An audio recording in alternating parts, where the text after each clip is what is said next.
It's another original BW Sports One production. Pew pew. What's up, everybody? Welcome back to the Combat Zone here at BW Sports One and Southern Indiana Combat Production. That's right, folks. SICP 2, March 4th, 2023, down in Evansville, Indiana at the Veterans Memorial Coliseum. And with me today, you may know him from past places as an USC Strike Force and other combat sports related promotions. My man, Warhammer. That's right. Josh Schockman joins me in the combat zone. Josh, how we doing, brother? Man, I'm fantastic as usual. I love it. I love I it. don't have bad days, bud. I There's no love such it. thing. See, that's the No such thing. positivity that everybody needs. I like it, man. I like it. So, not everybody may understand how much time that you've had in combat sports. So, let everybody in the BW Sports One world, along with the Southern Indiana combat production world, kind of let everybody know the background in combat sports of the Warhammer. Oh man. Well, I'm 42. I wrestled a little bit in middle school, and I got into boxing at 16. Started boxing from there. Got into kickboxing. I guess it was just kind of a natural evolution. I've always kind of been like enamored with fighting and combat. Um, growing up watching kung fu movies with my dad, watching kung fu theater on Sundays was was actually that was actually a big influence for me in getting into martial arts. But Nice. I grew up in kind of a rough neighborhood, and there was always a lot of fighting going on, amongst the kids in the neighborhood. And I always I always liked getting out there and fighting with people, and I just found it was something I enjoyed, naturally as a kid. So it just kind of evolved from there, and I had an aptitude for it. Um, I always played sports, and I was always an athlete. So I guess it was kind of a natural progression. If you're good, if people, human nature is if you're good at something, you tend to gravitate towards it. So I was okay at it, and I enjoyed doing it, and I just had fun with it. So I just kind of gravitated towards it, and just progressed from there.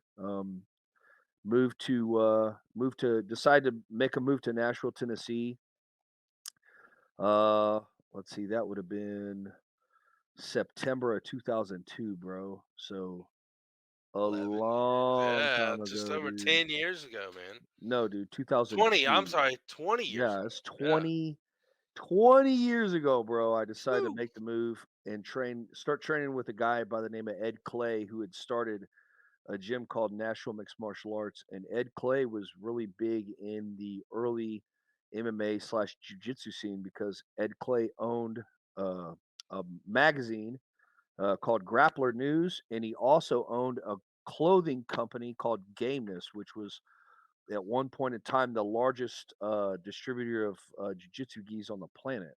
So he owned that company, and he was my coach. And for a long time, Gameness, sponsored me and paid the bills, and helped your boy get financed and funded to travel all over the United States and train at ATT down at Coconut Creek, go out to Camp Springs, Maryland, and train with Lloyd Irvin and those guys. And I mean, I was all over the place training with Brennan Vera and Jeff Munson and Rob Kamen, Lloyd Irvin. I mean, just a massive list of guys from way back in the day that were like really relevant at the Mhm. time. Probably because it was so long ago, if I said a lot of the names of the people would be like, "What?" They'd have to Google. They'd have to Google the names of these guys. But at one point in time, they were. We're old, man. I know, it's crazy. At one point in time, these guys were like the premier fighters on the planet. They were some of the best fighters uh, that ever did it at that point in time, and that's who I went out and trained with, um, had camps with, and so on and so forth. And it was an awesome experience, man. It took me all over the place, and I got to see a lot of things and do a lot of things and meet a lot of great people. And eventually, I got into when I kind of stepped out of when I decided I was going to step out of fighting and stop competing so much. I had opened up my own gym, and got into coaching, got into really focusing on running a gym, and had a good time with it. Had some success with it. It was a lot of fun. Got to train a lot of guys and work with a lot of guys. I've since turning my attention more toward coaching than fighting. I'm actually a lot more successful as a coach than I was as a fighter. I was an okay fighter, man. I wasn't like the greatest on the planet or anything. I wouldn't just a pushover, a slouch, but Hmm. I was okay. But uh, as a coach, man, my accolades and my performance as a coach are far greater. I had the opportunity to coach a lot of guys that were at the higher end of the spectrum when it comes to the sport of mixed martial arts, and not just that, but of kickboxing as well. So I had a lot of success doing that, and you know, nowadays I just kind of focus my efforts on having fun with the fight game. After being involved for so long, I've kind of got burnt out on certain aspects of it, but Hmm. I've uh, I've found a lot of entertainment and a lot of fun working with Southern Indiana Combat Productions and Scott and you and everybody who's involved with that. And I'm also just kind of working with some of the young up and coming fighters out of some of these gyms here locally where I'm at, around the Evansville area, and have a lot of fun with that, and just still going in and sparring and training, working out, and all that nonsense. Does it Just feel different now being in our 40s when you get in there and spar with somebody, especially that's like 24 years old and quick as shit and everything else going for them compared to our bodies? Not at all, dude. I'm not even joking. I'm not even joking. I still feel like I'm in my late 20s. That's good. That's good, man. You keeping Yeah. yourself in shape, man. That's what happens when you deal with all these 20-year-old kids, man, working you all day. Oh, dude, I love it. I still go in and I still, you know, go in and spar, go in and do Muay Thai and spar. I spar every Wednesday, and I mean, even when I walk in the gym and I'm not in the greatest of shape, I still feel fast and I still feel sharp. The only thing that kind of lags sometimes if you step away for a little bit is your timing. Hmm. But I mean, um I haven't noticed a tremendous difference in my speed. I've obviously slowed down some since I was, younger and competing. But what I have noticed, what I lack or what I don't have in speed, I make up for in foresight of knowledge. Like I can see things coming at me way more clearly than I did when I was younger, and I guess faster with somewhat better reflexes. But Nice. I feel like my speed and my reflexes are pretty good. The problem with me and with what most people experience as they age is recovery. So Mm, the reason that most people can't compete at a high level as they age is because of the recovery factor, right? Like right. your natural test levels start to drop off. Your body starts to produce more cortisol in response to stress than it did. Um, you're going to experience more inflammation, and just a slower healing factor all around. So that's like imperative when you're young and you're training for a fight. Recovery is everything, right? And n- Absolutely. n- I'm not just talking about like recovery in between training sessions, but I'm also referring to recovery in between rounds, Yep. because that's a lot of people like don't really take into account the recovery factor in between rounds is everything. Like if you're giving max output of effort, it doesn't matter really what the duration of time is.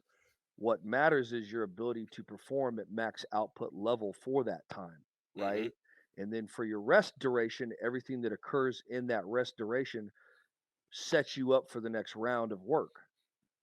And as you age, the rest duration in between rounds, though the time might stay the same, your body is not going to recover as quickly as somebody who's naturally younger. So when they come out for that next round of work, they're going to be able to outpace you and outperform you.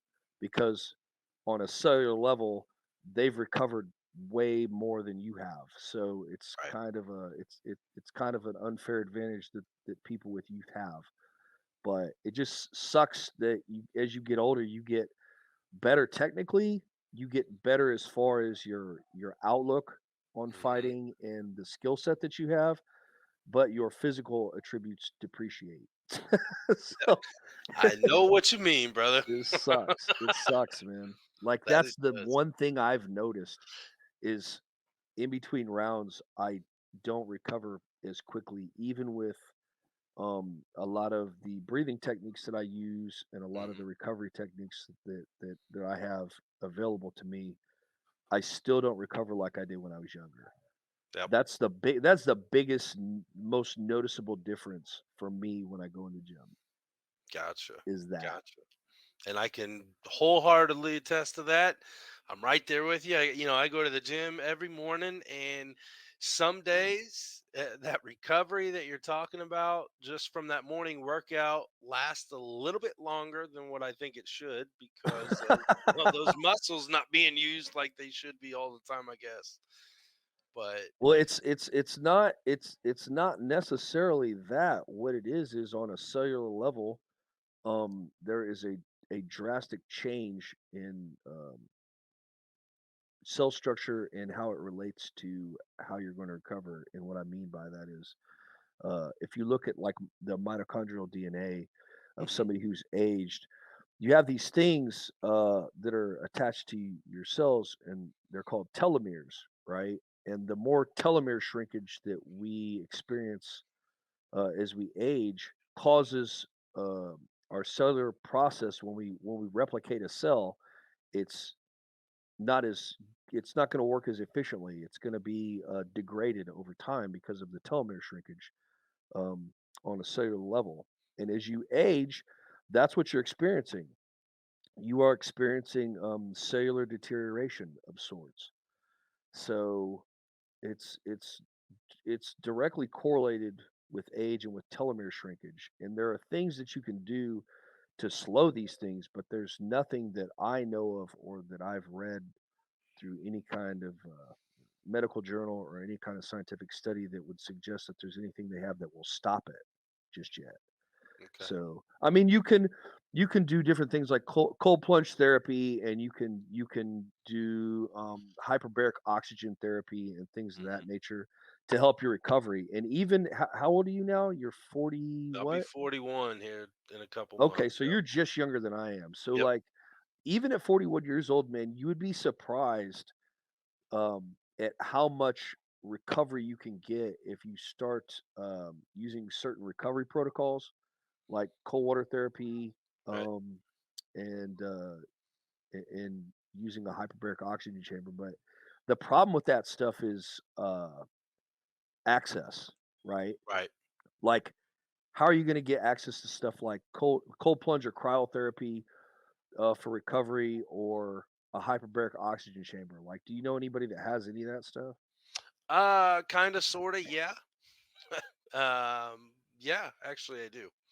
How expensive is it to access that kind of stuff? That right there is the key. I mean, it's That's it's the a lot barrier, of that. right? Yeah, that's the barrier. I mean, it's either A, you don't know where to go, or B, you know where to go. However, your budget, it may not be in the budget, especially for, amateur fighters and even pro fighters on the lower level. I mean, in some of the mid-tier levels, they don't make as much money as what a lot of people may perceive fighters to make, especially when you're starting out and you want to start, like you're saying, you want to start those processes early so you have them kind of in your realm as you go on. And obviously it sounded like, over your years of experience, you've gained a lot more knowledge obviously now compared to what you had when you were starting out back in, late 90s, early 2000s. God, dude, I mean, it's the age old tale of if only I would have known then what I know now. Right. Right. Like I wish somebody would have schooled me on this stuff. But a lot of the stuff that I'm even referencing, Is newer. yeah, it's newer stuff. I mean, people have always known about an ice bath or you Right. know using cold compresses to alleviate inflammation and to quicken the recovery time on certain soft tissue injuries and stuff like Mm-hmm. that. But like the amount of knowledge that we have now, we didn't have like even a decade ago. Right. Like we have like all these people writing papers on it, and we have neurologists studying, how these different things relate to not just like muscle recovery, but how they relate to affecting the central nervous system and things of that nature. Like when I was fighting, like nobody was talking really about concussions or TBI, traumatic brain injury or anything like Mm-hmm. that. And now you have these people that not only do they study it, but they have protocols in place that can even alleviate the problems and the symptoms that you're going to experience when you have a concussion or any kind of long term traumatic brain injury, or something like dementia pugilista or anything like that. So Mm-hmm. it's pretty crazy stuff, man. It what's even crazier to me is that it's all been made possible by fighting, Yep. by the popularity of mixed martial arts. Like I even tell people, because I have conversations with people about it all the time, and I even point out to people that you really didn't even get a large majority of people from like major sports institutions like the NFL and like these like football, for Yep. instance. Football is one of the most dangerous sports for somebody's brain Yep. and for somebody's brain health. Like it's horrendous for you. Like those guys are gladiators. Those guys are going out and they're literally banging their heads together Every to play. make a paycheck. Yep. And Every it play. it destroys people's brains. It destroys your nervous system. It Now destroys you know brain what's matter. wrong with me, Josh. Me too, man. Like, I mean, it's crazy. But even for as long as that was going on with the NFL's been around since like what, the 50s or something like that, like the late Yeah, 50s longer than that. Yeah. or something. So, I mean, it's been around for a long time, Mm-hmm. but you didn't see people really talking about this stuff until you saw early mixed martial arts coming into the United States, and then you saw people reacting to it, both good and bad. Like you had people like Senator, well, he's dead now, but John McCain. John McCain came out and was like lobbying other senators to put Ban it. bills, yeah, to put bills before the Senate to ban mixed martial arts. Yep. And people are like, "Well, what's that all about?" And they started really looking into it, and they're like, "Well, doesn't that cause like traumatic brain injury and things of that nature?" So what you have to look at it is this: when that started to come out, Dana White, even Ed Clay. Ed Clay was one of the guys who first got mixed martial arts legalized in the state of Tennessee because they made it illegal there for a little bit. Mm-hmm. But guys like that were actually going out and getting with people in the medical community. They were getting with neurologists and they were getting with people in the medical community to do studies on traumatic brain injury in sports. And Mark Ratner was another one. Mark, are you familiar with who Mark Ratner is? Yeah. So Mark Ratner, who was hired by the UFC, these guys actually went out and started seeking people from the medical community to do studies on the subject, Mm-hmm. right? And from that, they started looking at like correlation between traumatic brain injury in football and boxing and in mixed martial arts, and they found that mixed martial arts was actually safer than both of those. Mm-hmm. And because they did that, people from the NFL that were in the players union came back and said, what we're doing is more dangerous than these guys fighting in a cage. And they even started to press the players union to do something about like compensation to people after they retired that had these kind of traumatic brain injuries and CTE and things. stuff like Yeah, that. Yep. Yep. yeah, man. So it was all because of mixed martial arts that stuff happened here in the United States. Yep. And now you're seeing the results, and the results of that, you're seeing more like a lot better medical care for people on that level. You're seeing a lot more research and things of that nature that are being done about it, and you're seeing science make actual advances in the treatment and treatment protocols of these things. Mm-hmm. So it's been an all around benefit to not just people who do mixed martial arts, but people who get in car accidents, people who get Yep. hurt, like, on a dirt bike or something stupid like that. Anybody who has a traumatic brain injury, they've actually been helped by the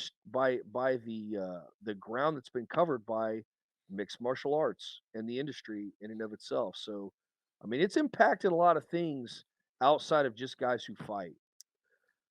Absolutely. Absolutely.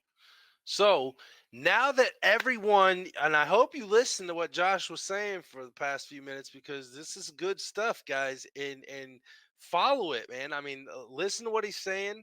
There's obviously some groundbreaking stuff that's been going on for years because of this sport that we are involved in, and much more to come out over the years as we continue to grow. Because if you think about it, mixed martial arts is I don't want to say it's in its infancy still, but we're still, growing as an overall sport, and I love to see the growth. Now, speaking of growth, Josh, we brought you in at SICP1 in the beginning. You were a guest commentator. You Yup. stepped in the cage. You talked to these fighters. What was your experience like at that first show back in October? Man, it was a really, really positive experience. I have nothing negative to say, and like, believe me, man, I'm very critical of anything that I go and I look at. Right, like I look at it from Sitting all with you, different. Josh, a few times, I already know. And not I'm a bad way, not a bad way at all. No, it's just it's the way I am, man. So I'm super critical of my observation of anything. And looking back at that show, I mean, people can say, "Oh, well, you work with the promotion, so you're going to be biased." No, man. Like, if I would have saw something that I thought was like He would say it, ridiculous or need to folks. be changed, like I'd have been like, "Yo, like we need to do something about this because this isn't going to work. This isn't working." But no, as far as the promotion is concerned, like the matchmaking was awesome. I can't recall watching a single boring fight the whole night. The production was good. Everybody there was very they were just they were very eager to service the clientele and make sure everybody had a good experience and enjoyed the show.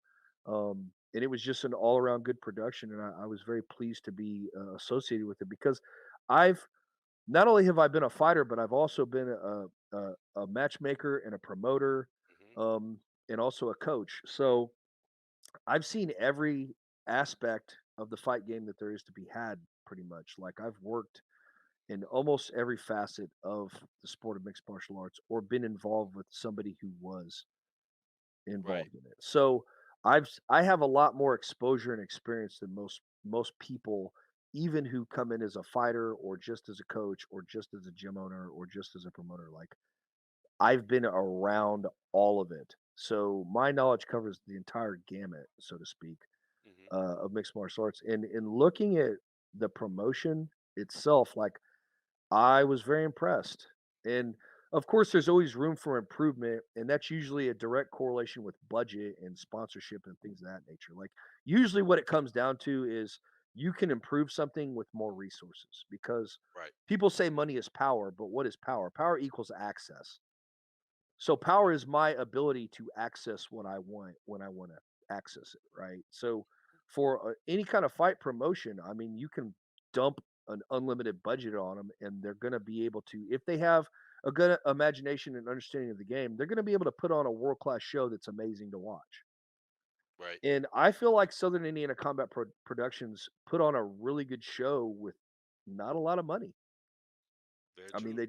they put what they could into it, obviously, but they don't have the budget that like the UFC or like any of these like bigger promotions have. But the fights that you witnessed, the show that you watched, albeit it was in a smaller venue, the quality of the fights was amazing. Like they were great. Right. I was excited the entire time watching these fights, and I didn't really have a vested interest in most of the fighters, so to speak. Like I really didn't know any of them personally, other than the few that had come out there to fight out of the gym that I work out at. Mhm. So in watching it, I was really impressed by the way I was drawn into the fights, how good they were, how competitive they were, and just the entire promotion as a whole. So, I mean, I think it was awesome, and I don't see this second event being any less than what I saw in the first one. In fact, I think it's going to be better. So I'm going to have to agree with you on that, sir. A lot of time from a lot of people involved in this second show for sure, and we look forward to packing that Veterans Memorial Coliseum March 4th for the event and showing everybody what SICP is and stands for. We just hit harder.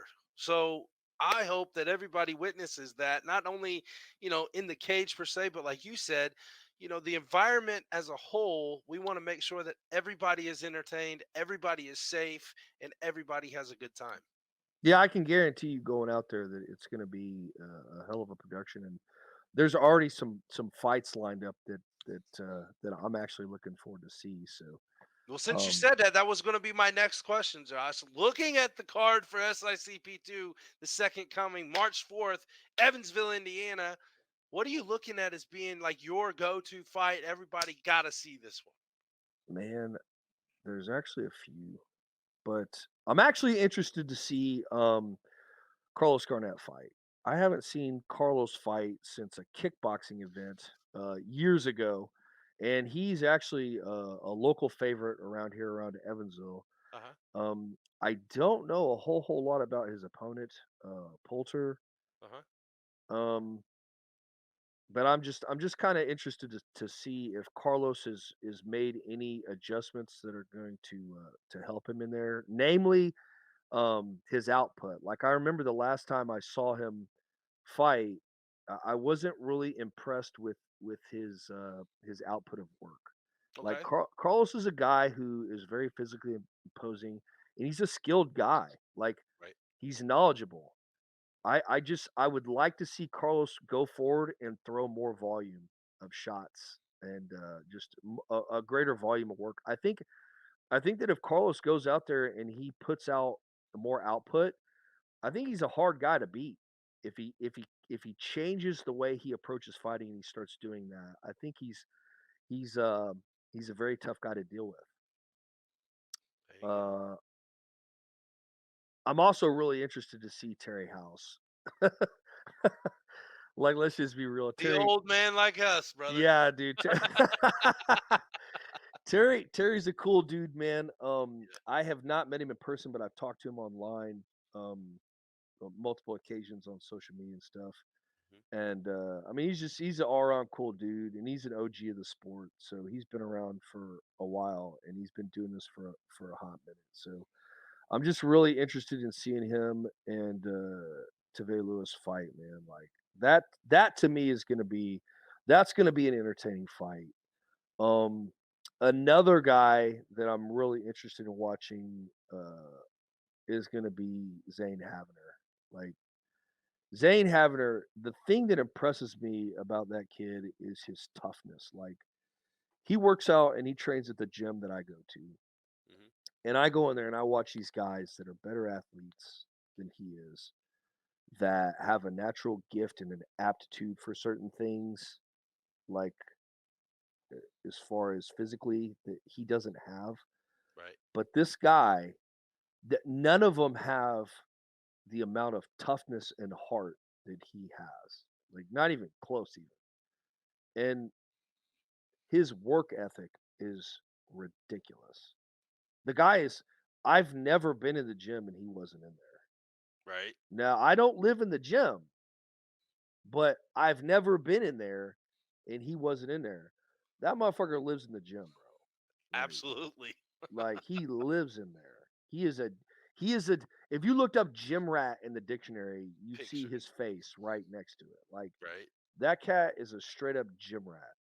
So and the guy that he's scheduled to fight is supposed to be a very accomplished striker Mm. and a very talented guy. Um, I believe his last name is Hall, if I'm Jacob not Paul. mistaken. Yep. Yeah, Jacob Hall. I actually have watched some of his video footage that's on YouTube, and he looks like a really competent striker, and not just a striker, just mixed martial artist all around from the fights that I've seen. But yeah, man, I think that's going to be a really, really good fight. I think it's going to be a battle because Zane has had some tough. Like you don't see a lot of guys get tested as an amateur, Hmm. and I feel like the way that Zane and all the guys over there at Nice Guy that coach him, I think the way they've approached his building him as a fighter in his fight career, they put that guy in some battles, and he's had some really good experience with some really tough opposition as an amateur that you don't normally see guys be able to get. Right. And I'm always preaching that to people. Like, don't be in a hurry to go pro because you can't turn back the clock. Like you Yep. can't go back to being an amateur, you Yep. know. Like Well, and, that and nowadays, let's face it, with the NIL all over the place in college, why can't amateur fighters get NIL deals now?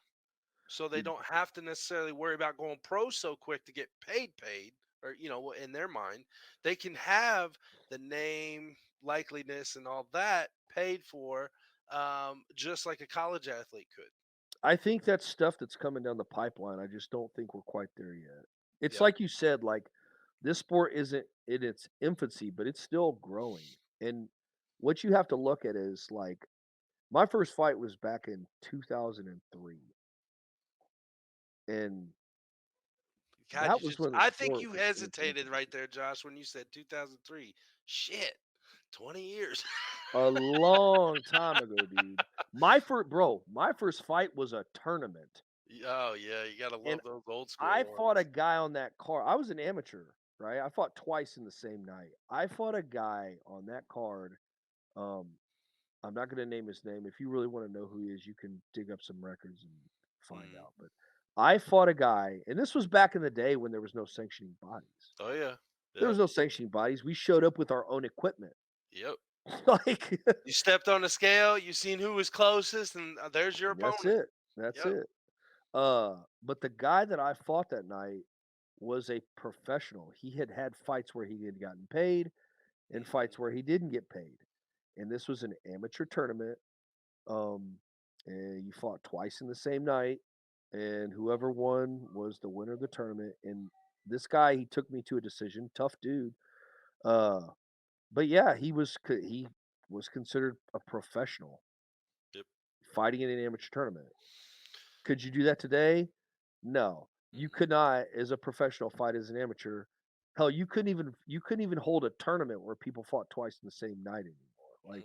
Like it's just not a thing anymore.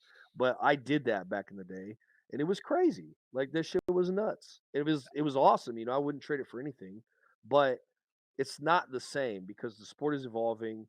It's become more mainstream. It's become more accepted. And I think one of the big things on the horizon is, like you said, something like an NIL deal or something similar to that, like a structure for that. Mhm. When I got into the sport, I had the good fortune of getting in with people who had money that Right. sponsored me and were able to help me pay my bills and things of that nature. But I still had to hold gainful employment outside of that, and it's rough. When you're a fighter, dude, like most fighters are broke. Yep. Most fighters are broke their whole life. And the only reason that I was able to carry on with what I was doing until I got into the higher level of being a professional fighter was because of sponsors and sponsorships. Like Yep. that's what did it. Yep. And there's all kinds of small businesses. I mean, staying on the small end of things, all kinds of small businesses out there, guys, that these types of interviews that we do for the SICP fighters, excuse me, other things that we do over at BW Sports One with Combat Zone and the fighters. I mean, that's nothing more than helping your own brand reach out to more people. So, guys, make sure, guys and girls, make sure that you take advantage of these opportunities that are given to you. And then I'm not saying that Dana White's sitting there every show watching ours over here at the Combat Zone. I'm sure he's watching every so often, but maybe not every one. But that one time somebody could be watching and say, "Hey, I connect with that person he's talking to. I want to sponsor them." So, you know, it's always you gotta be open to opportunities whenever they come. Everything is an opportunity in this game. Like people don't understand this as fighters, oftentimes until it's too late. But here's the deal: Yep. when people ask you what your most important fight is, it's every fight you're about to take. Yep. Every fight you're about to have is your most important fight of your career because you're only as good as your last fight. And every opportunity you have is an opportunity to put yourself ahead and to make people notice you. Because at the end of the day, fighters are nothing more than entertainers, Yep. right? So anytime you're giving an interview, I don't care what the platform is, if they got 1 follower or 1 million, you better get on it and you better make yourself as well known and as well represented as you possibly can from that perspective because you never know who's going to watch that interview 2 years later, 5 years later, even 10 minutes later that might be able to impact your life in a positive way Yep. and change your situation real quick. That's This right. is an opportunity. Everything's an opportunity. Straight Brother, up. I love it, man. Positivity coming out of the combat zone with Mr. Warhammer himself, Josh Schockman. Josh, before we go, we got to send you through what we call rapid knockout here at Combat Zone. 3 questions has absolutely nothing to do with the fight game. Okay. Are you ready, brother? Yeah, let's do this. Let's do it. Question number 1, favorite food? Pizza, What kind? pepperoni. Deep dish, Oh, thin thin crust. crust? Una. Okay. All day. All right. I like it. Close second, New York style. Close second. Okay. There you go. Question number 2. And it could be a 2-part answer. Whether you're getting ready for a fight or, training somebody for a fight or you're just rolling down the street on Sunday afternoon, what is in the earphones or the headphones or the speakers of the Warhammer's vehicle / stereo system? What are you I listening to? I rarely, well, I won't say never. I rarely listen to the radio Yeah. in my car. But when I do, it's all over the board, man. Like I listen to a lot of metal, a lot of synthwave, a lot of electronica and techno, a lot of classic music. I'm a big fan of Chopin. Uh, and I mean, of course, I'm gonna name all the cheesy ones, Beethoven and Bach, but I also love Vivaldi. I mean, let's just face it, like I'm a big fan of classical music as well. Uh, I listen to if I'm gonna listen to like any kind of rap, it's usually like more modern, like trap music. Okay. Uh, I was all like all my it seems like all my favorite rappers are dying here like recently. Like Takeoff just died from the Migos, which Hmm. really sucks because like I really enjoy their music. Young Dolph, this fool got shot in front of a cookie store in Memphis. Like what the fuck? Like I was a big Young Dolph fan. Like it seems like all these guys that make music that I like are just getting smoked, and it it really sucks, man. It really sucks because it's like if you're listening to anything from the rap genre and it's worth a damn, you can probably bet that some idiot's gonna shoot him here in like a couple months when they really start making music you like. So it's Yeah. just it kind of sucks. But that I'd say that's pretty much what I'm listening to for the most part. I also like a lot of '80s music, man. I love '80s music. The hair bands. Love them. Ha ha! Love There them, we bro. go. Oh man, dude. Yeah, big fan of '80s music. Not just hair metal bands, but also like pop stuff. Okay. I know it's gonna sound absurd, but like probably my favorite vocalist from the '80s is probably George Michael. Oh, wow. I Okay. know, I know. Laugh it Okay. up, bud. Hey, Laugh I'm it not laughing, brother. I'm not laughing. I grew up in the same time you did. up. Yeah, there was a bunch of them, man. I was a big Rod Stewart fan. I mean, there's just so many guys like from the pop side of things in the '80s that I like. Uh, there's a bunch actually, and that's actually kind of like where I get like I like listen to a lot of synthwave now because of like Depeche Mode and all these different bands that I used to listen to from the '80s. So I don't know, man. My musical tastes are pretty broad, man. There's not a whole lot that I listen to that I'm just like, man, I absolutely hate it. I really don't like a lot of modern pop music, and I absolutely despise modern country music. Yeah, I'm not. If I'm you not a put big me, if you put music around me that has the label of country that was made after the 1980s, maybe early 90s, gonna laugh at you because it's really not country music. So That's good. let's just not, man. Let's just We're not not. play that.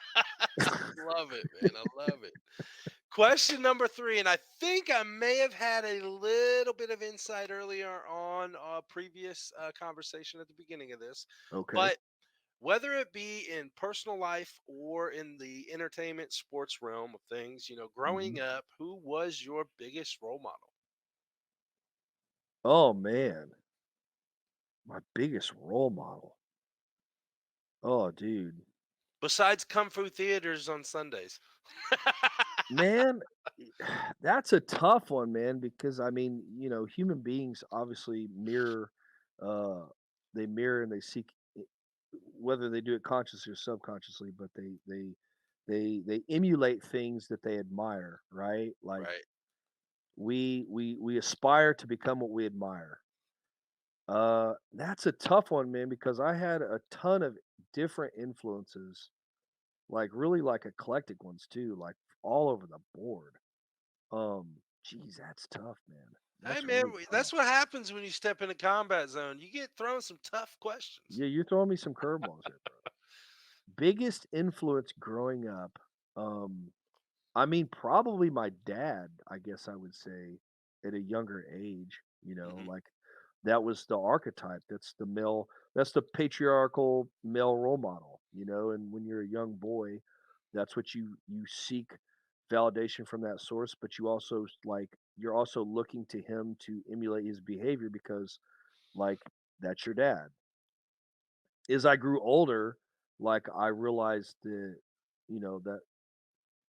a lot of like his personality and like who he is and what he is like I didn't like so much. But as a kid, like that would have been my largest influence, I'd say, as a kid trying to figure out, what my purpose is in life and what it is to become a man and all that nonsense. I would say that's my biggest direct influence, I guess. Okay. All right. Well, we sent them 3 hard ones. You gave us 3 good answers. We appreciate that, That's all I brother. got, man. That's all I Hey, got for those that was questions. worth it. That was good. Now, you do some training, you do some teaching and all that. So let everybody know before we let you go how to get a hold of you, how to contact you, how to get in touch with you if they're interested in, some of your training. It's difficult to get a hold of me, even though I make myself very available. I only work out with people that I like when I feel like doing it. Um, I guess you could hit me up on Facebook. I guess that my age is starting to show. I've got a Facebook. You could randomly hit me up on there.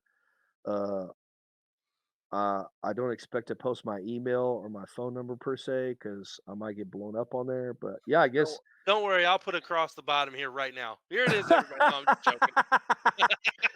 Just throw it out in the banner, dude, on the scrolling banner. Yeah, Here's this fool's phone number. Nah, you can hit me up on social media, or you can see me out in public, see me in the gym. But like, yeah, that's pretty much the best way to get a hold of me at this point. I uh, I don't know, man. I try not I try not to have too big of a footprint, so to speak, out there. So I'm gotcha. kind of a I'm kind of a private person. Um, when I'm not out, acting a fool at a fight show. But Gotcha. you could catch me at the gym for sure on Wednesdays. I go in there on Wednesdays and get that sparring in. It's essential. There you go. Other than Especially that, though, I'm kind of three low key, man. 2-year-old. I got a wife and 4 kids, and I prefer to hang out, play with my kids, and play video games and train dogs. You can hit me up on Discord if you got a Discord. There you Uh, go. Lay The it out there. What is Warhammer, it? The The war. Warhammer number 1314 on Discord. That's me. All So right. There we go, folks. Jump on Discord if you're not already there, and jump down to Evansville. I'm sorry, to Evansville, Indiana, March 4th. Southern Indiana Combat Productions. 2, SICP 2, the second coming. That's right, folks. As you see, the doors will open at 5 p.m. Central Standard Time. The first bell will ring at 7 p.m. Central. So get your tickets, t-shirts right now at southernindianacombat.com. You can also order the pay-per-view from right there. There's a link on there with the live sportscaster. We appreciate it. And Josh, as always, brother, I appreciate our conversations. We've met a few times. Every time has been good knowledge into my ears, and I appreciate your time, your effort, and your willingness to share your knowledge with BW Sports One and Southern Indiana Combat Production. Yeah, for sure, man. It's always good to be on and talk to you, bud. All right. You might see us together here shortly for a little bit more. Who knows, guys? We don't know what's coming on. Can't throw everything, but I got things working in my mind. Josh They're will be in working. contact. They're working. All Right, right, brother. Josh, the Warhammer. He is here. Well, I guess the Warhammer Schockman. I guess I need to throw Yeah. your last name out there too. Appreciate it, brother. As always, we'll look forward to seeing each other March 4th, Southern Indiana Combat Production, SICP 2, the second coming, Evansville, Indiana, at the Evansville Veterans Memorial Coliseum. And until next time, folks, we're out. Peace. Later. We thank you for your support. I said I'd never join. Then I wouldn't get to work on one of these. Never knew how strong I was. I figured I'd never get out of my hometown. Or be the one who stops an attack. Joining the Navy sounds crazy. Saying never actually is.